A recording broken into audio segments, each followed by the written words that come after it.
திருச்செந்தூர் கோவிந்தம்மாள் ஆதித்தனார் மகளிர் கல்லூரியில் 2026-2027 கல்வியாண்டிற்கான மாணவர் சேர்க்கை நடைபெறுகிறது.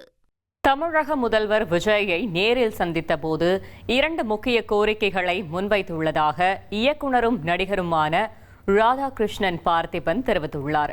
டாஸ்மாக் கடைகளை முழுமையாக மூடினால் கள்ளச்சாராயம் பெருகும் அபாயம் உள்ளதால் கடைகளை ஊருக்குள் வைக்காமல் சுடுகாடு அல்லது மின்தகன மைதானங்கள் அருகே அமைக்க வேண்டும் என்ற கோரிக்கையை முன்வைத்துள்ளதாக தெரிவித்துள்ளார். மேலும் பார்த்திபனின் மகள் கீர்த்தனா விலங்கின ஆர்வலர் என்பதால் தெருநாய் மற்றும் பூனைகளை பாதுகாக்க சிறப்பு நல்வழி திட்டத்தை செயல்படுத்த கோரியும் அவர் முதல்வரிடம் மனு அளித்துள்ளார். டாஸ்மார்க் வேண்டாம் நான் சொல்லலை, மக்களை குடிக்க வேண்டாம்னு சொல்லலை. பட் எங்கே இதை வச்சுக்கலாம் அப்படின்னா, ஊருக்கு ஒதுக்குப்புறமாக இருக்கிற இடுகாடோ சுடுகாடோ அந்த மின் தகனமோ அந்த மாதிரி இடத்துல ஒரு பெரிய ஏரியா இருக்குது.